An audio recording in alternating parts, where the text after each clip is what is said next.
Huge thanks to Chris Goldie, who joins us today for the latest in our series of interviews with Middlesex Cricket's board directors.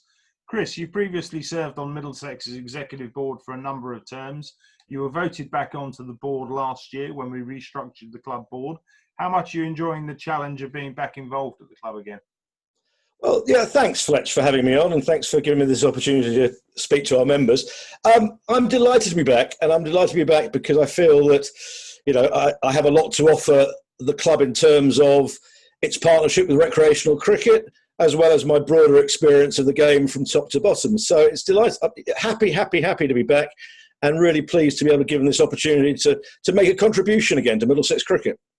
Good stuff. For those members who aren't familiar with your background, you've, I think for many years, worked in the charitable fundraising sector. You're chairman currently, and for a number of years, I believe, have been chairman of Richmond Cricket Club. You're chairman of the Middlesex Cricket Trust.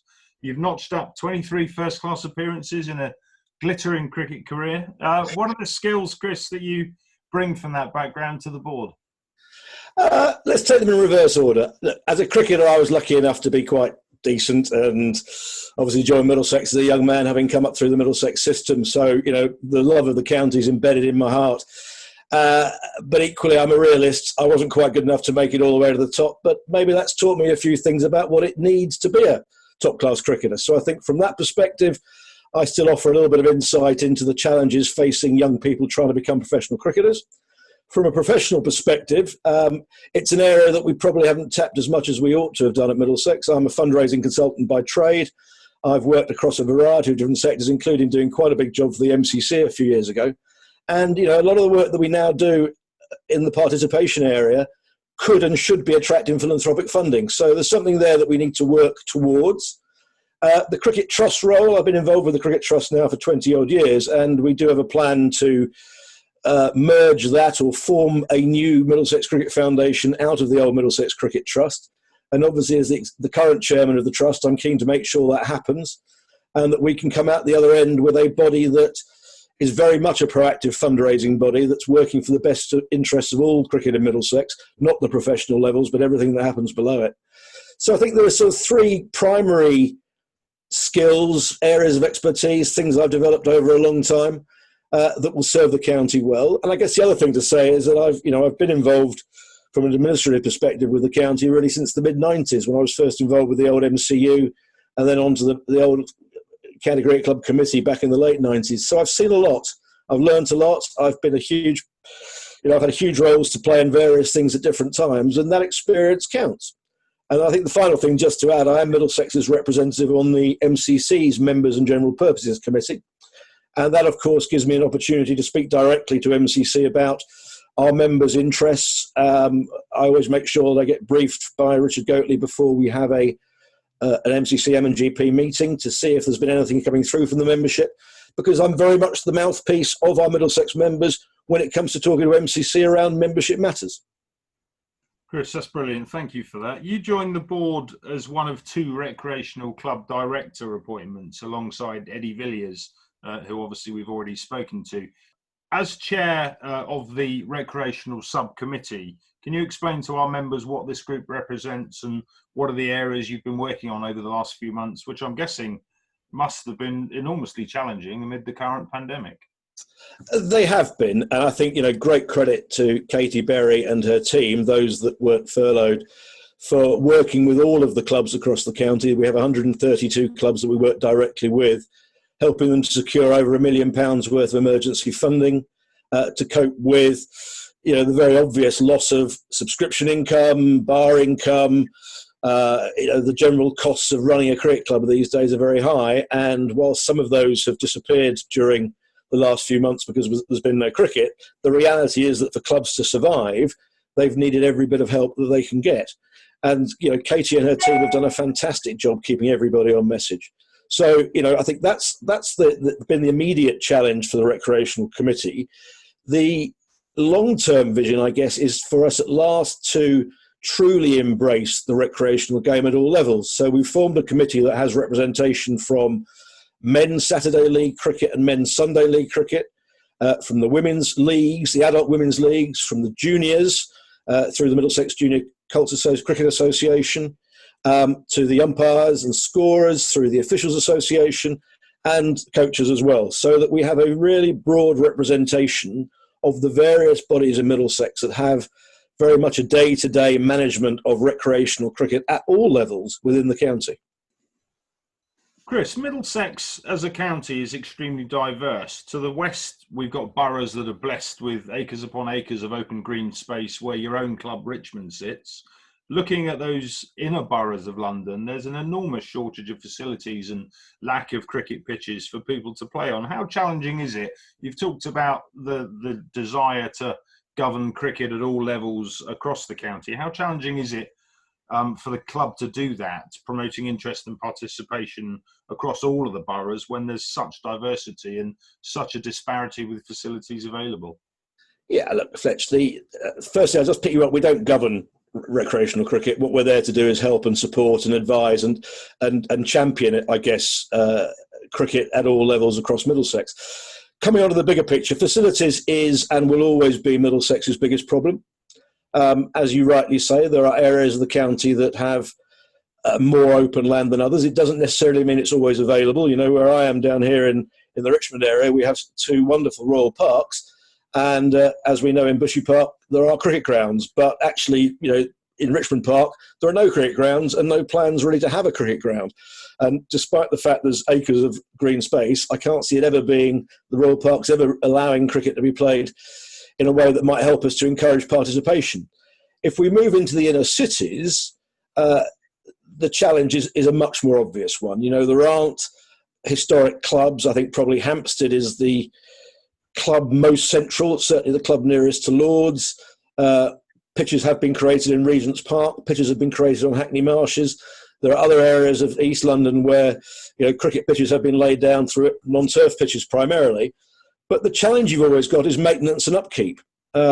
Most of the grounds that our local authority run have suffered, as all local authorities have, with reductions in budgets. And maintaining good cricket facilities is an expensive business. And I think that remains for us probably the largest challenge, both in terms of funding and in terms of opportunities. And, you know, we get on well with a lot of local authorities, but it's sometimes very hard for them to position a cricket ground that might be able to accommodate 22 people for an afternoon game or 44 for a couple of 20-over games against, you know, 5 football pitches that will surround a cricket strip or a cricket square where, you know, they can get a lot more value for their investment. And so it's a real challenge, I think, for Katie and her team, not only to identify where we can lay down cricket grounds, but actually also just to find the investment needed to make them good enough to maintain the levels that we need. And it's particularly important, I think, when you're talking about encouraging young people, which we'll do potentially later on. But, you know, you need good playing surfaces for young people to play on. They'll soon get put off the game if they're consistently playing on pitches that aren't good enough. And you and I as cricketers know that. There's no fun in having a ball go past your ankles 1 minute and a ball past your nose the next. You have to have a decent surface that you can rely on. And when you're playing predominantly on council pitches, best will in the world, you're not likely to get that. So I think we have as a county a real challenge, and we've got to come up with solutions for that.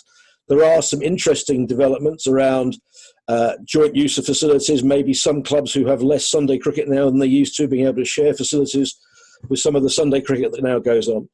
And I'm very keen for the whole concept of hybrid cricket pitches to be explored further. I see that as being potentially a very interesting way of being able to allow young cricketers in particular, but cricketers at all levels, to play on grass pitches that maybe need less maintenance, or indeed, having had the maintenance, will last longer.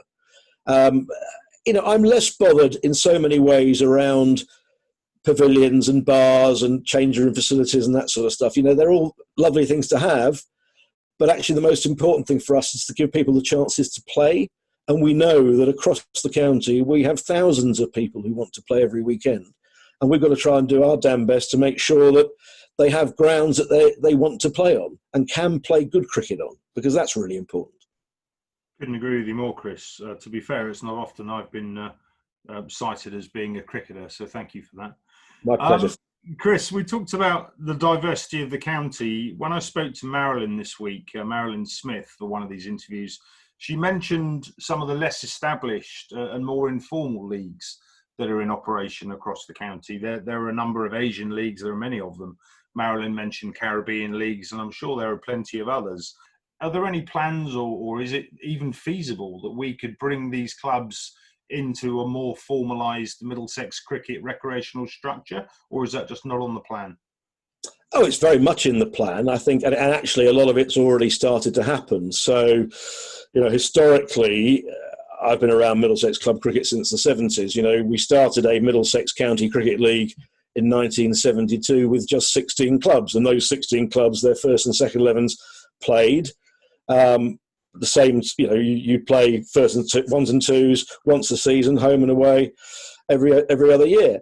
Below that was the Middlesex Championship structure, and that was sort of it during the 70s and into the 80s. And slowly the Middlesex League expanded. So now has, 16 divisions.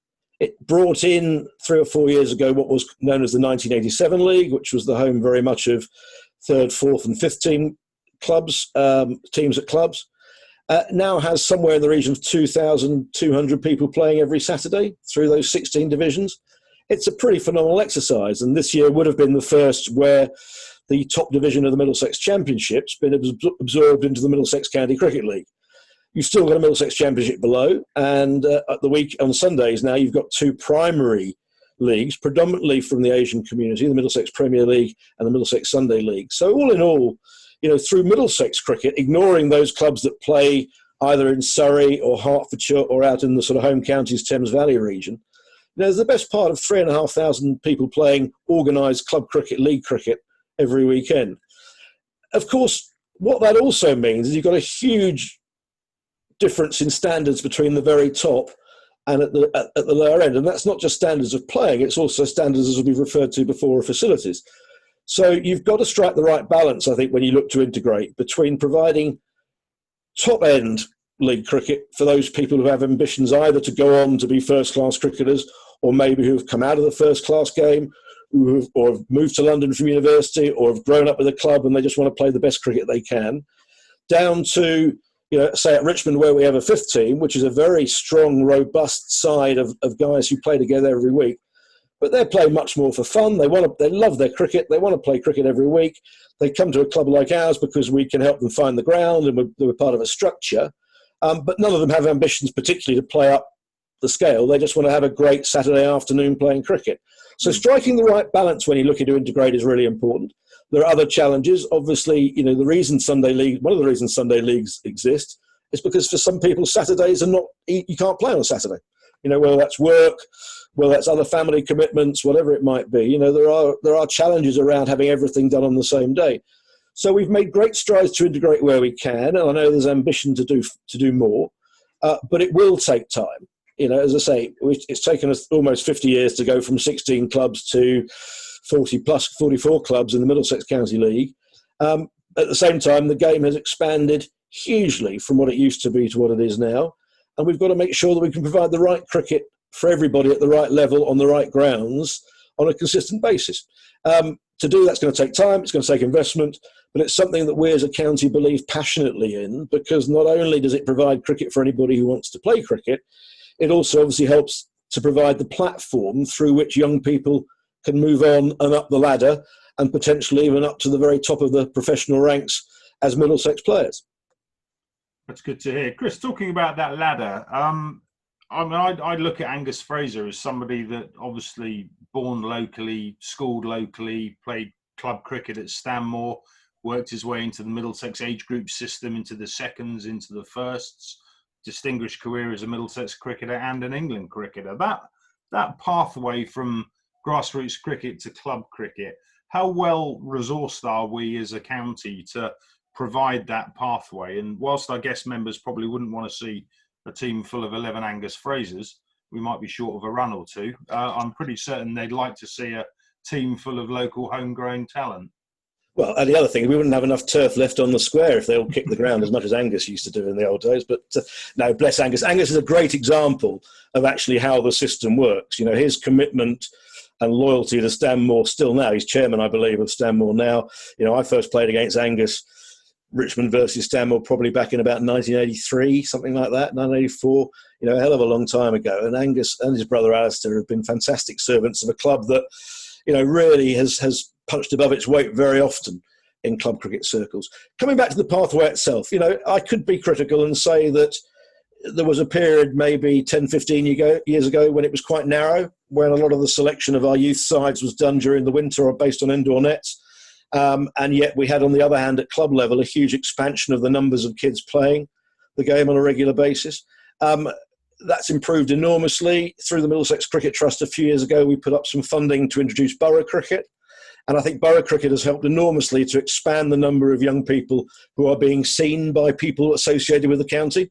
So actually the selection of players now into the age group squads and then potentially on to the emerging player programme and then into the academy and then hopefully onto the professional staff. There is a clearer path where more kids now part of the broader network. That said, the bigger you get brings its own challenges, because you end up in a situation where it's almost physically impossible to see everybody all the time.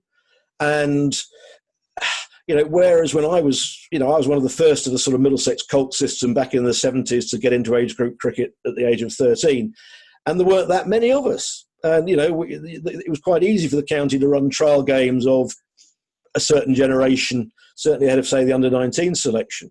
I was probably one of a group of around 30-odd kids of my age group who were known. Now you've probably got 2,000 kids or aging between sort of 10 and 15, a lot of whom will have aspirations of going further in the game, and whittling those down to a pool of great talent is never going to be 100% successful. That's just the reality of having such a big structure. Now, it's great to have it, and we have good systems in place to develop young people through. Could we do more? Probably we could, but it's going to take a lot more investment in scouting networks, in coaching facilities around the county. We know that we've been restricted a little bit in terms of winter practice facilities for years, something we hope to change and improve. But we need to ensure that if a kid's got ability, whatever club he's coming from, whichever background he comes from, that we have a point where he can get into the system and be recognised as such. And once he's in the system, then hopefully he can be nurtured. It's, as I say, there is no perfect solution here within a county like Middlesex. Middlesex is virtually unique in that we're entirely metropolitan. And as we know, London is both an opportunity for us, but it's also a huge challenge for us. We've talked about facilities, we talk about numbers, we talk about investment. We know there is a huge pool of talent potentially in the East End of London, but there are very few clubs in the East End of London within the Middlesex structure. So how do we get those kids into the system so that they can be seen and recognised? That's starting to happen. A great introduction by Katie and her team a few years ago was the Middlesex Mavericks, which was a side that now plays in the Development League on a Sunday, drawn from kids who weren't associated with clubs, mostly from the east and northeast of London. And then once they've played in that and played a bit of Sunday more organised cricket, maybe trying to work with them to find clubs that are more established to get them into the system and hopefully then picked up. We mustn't close our eyes as a county to the fact that some kids will be late developers.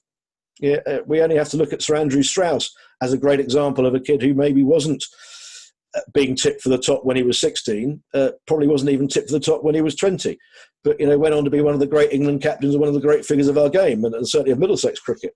So we've got to be open to that, and I think we have a network of cricketers across the county which could feed a pathway system and already does, and our job now is to make sure it gets even better, and that we literally leave no stone unturned through a variety of different initiatives, some of which are already in place, some of which maybe will come into play later on, which will really help to embed the opportunity to become a professional cricketer for Middlesex within the heart and ambition of a lot of people. And if we can do that successfully, we will see more natural talent come through. And as long as I think we can slightly think outside the box in terms of the way we develop young cricketers and encourage young cricketers, it would be lovely to think that in 10 years' time, we have a Middlesex team that, a bit like it was in my day when I first started at Middlesex, was predominantly lads from the Middlesex area or people who've been brought into the county at a very young age. The likes of Will Slack coming from Buckinghamshire, age 17, 18, being taken out of club cricket, went on to be a Middlesex legend of his own and a lovely man. And I think we've got to do a lot more to get out and find that talent and bring it into the system, but also be open-minded enough to accept that it might not always come in at the age of 15. It might come in at the age of 17 or 18. Absolutely, couldn't agree more. Chris, putting on your recreational hat, which is something that is coming across very clearly as something you understand and are very passionate about. You talked earlier about COVID and the current crisis we're going through. It's obviously hit a lot of clubs hard. Your own club, Richmond, will have been without bar receipts and presumably membership fees for 4 months. What state of health is the game in the county, and will this crisis see clubs folding, or can we bounce through this? Look, obviously we don't want to see clubs folding, and I'm sure we won't see clubs folding. Certainly from a Middlesex perspective, I know that Katie and her team are very much fingers on the pulse of where clubs are financially at the moment. And I'm sure we will do everything that we can to ensure that clubs who have really difficult financial situations at the moment are guided and potentially even helped to get through them. It's encouraging to know the ECB's just opened up. Its new funding stream, Return to Cricket, was due to start just literally as the COVID pandemic kicked in.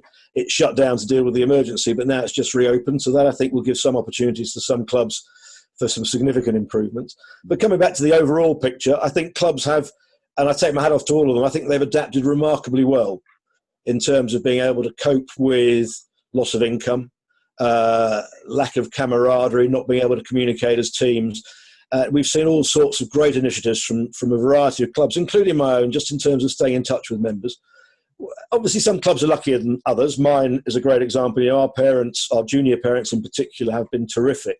We asked people to donate to make sure that we got through the immediate financial crisis, and they were incredibly generous in doing so. But equally recognise that we are in an affluent part of London, and therefore our parents are probably more able to contribute than in other parts of the capital. So I think it's we have a situation at the moment where clubs, I think, have come through this first wave. They've adapted as best they can. There are challenges, and Middlesex will always be there, I think, to help as best we can any club that faces a challenge. I can't promise that we can always deliver on everything, but we can certainly try. And I know Katie and her team are absolutely determined that Middlesex cricket should come out of this the other end, as strong as it was before, if not stronger. And I think, like any crisis, Fletch, there are always opportunities. And I think it's caused a lot of clubs maybe to look at the way they run themselves. It's maybe got more volunteers involved. We've seen a sort of rallying cry across society, not just in cricket, of people recognising that we're all in this together and we've got to do what best we can to come through as unscathed as we possibly can at the other end. League cricket starts this weekend. I think the numbers alone that I'm hearing from most clubs show that people are desperately keen to get back out and play cricket. And, I think once the season gets underway, it's going to be slightly strange with the, hand sanitising every 6 overs and no change room facilities, no tea, no lunches, all that sort of stuff. But, cricketers are pretty robust people. And the bottom line is they play on a Saturday because they love the game of cricket and they want to play the game of cricket. And come hell or high water, they're going to do their best to enjoy their cricket, to make sure their clubs survive. Hopefully, come 2021, we can start back, some sort of normality will return. It may be slightly different in some ways, but we'll have a situation where Middlesex club cricket is rebuilding itself back to a strength that, we are incredibly fortunate to have here in Middlesex. We have a huge advantage of being in a county of in a capital city of so many people, and therefore in a county that has so many people keen to play the game. And we've got to embrace that and do as Middlesex what we can to encourage anybody and everybody to play cricket and make sure they've got clubs that they can play at. And I think for us, that's the immediate challenge as we come into the second half of 2020 and we go into the winter of 2021, is to make sure that Middlesex cricket is there to help and guide clubs at all levels to make sure that they are ready to play next year.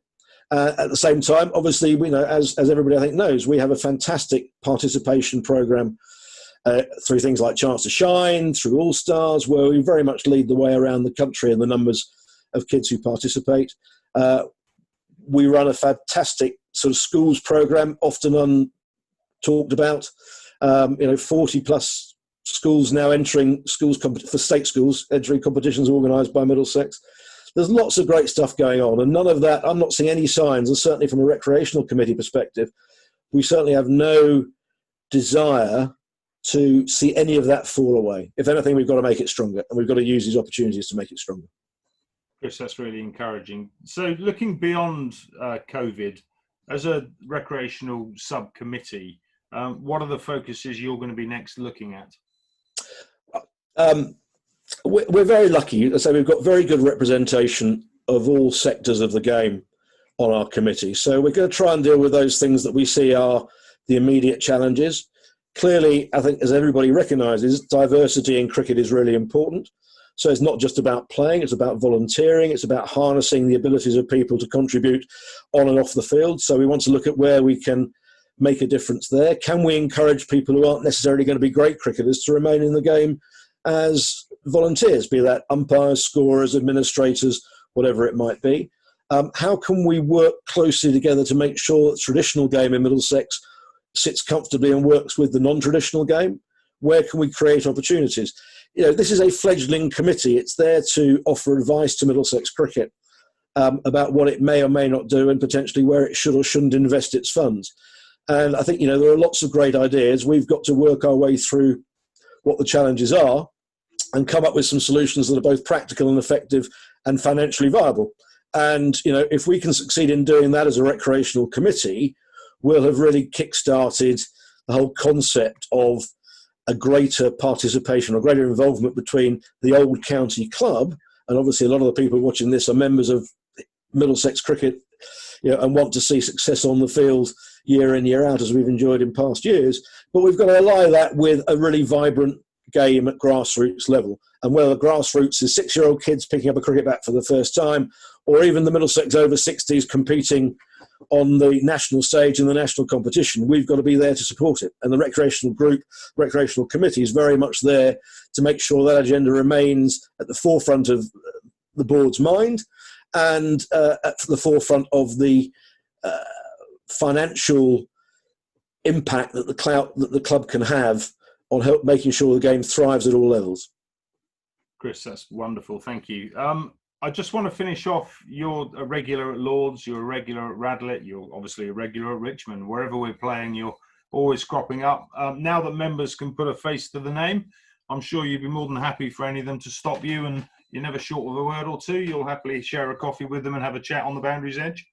Absolutely. Always have done, always will be. Whether how many recognise me now with the beard, I don't know, but we'll find out when cricket returns, if I've still got it.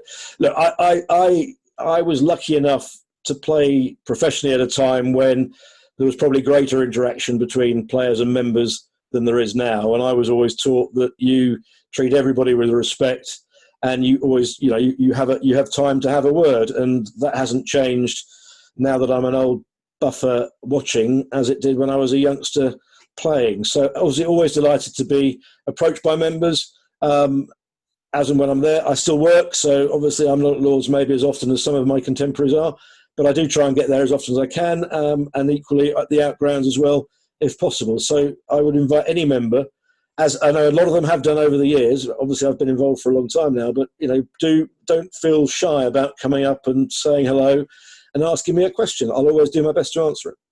Chris, that's great. Look, one thing that's very clear, your passion and enjoyment of the game is coming through very clearly. I'm sure members will appreciate that.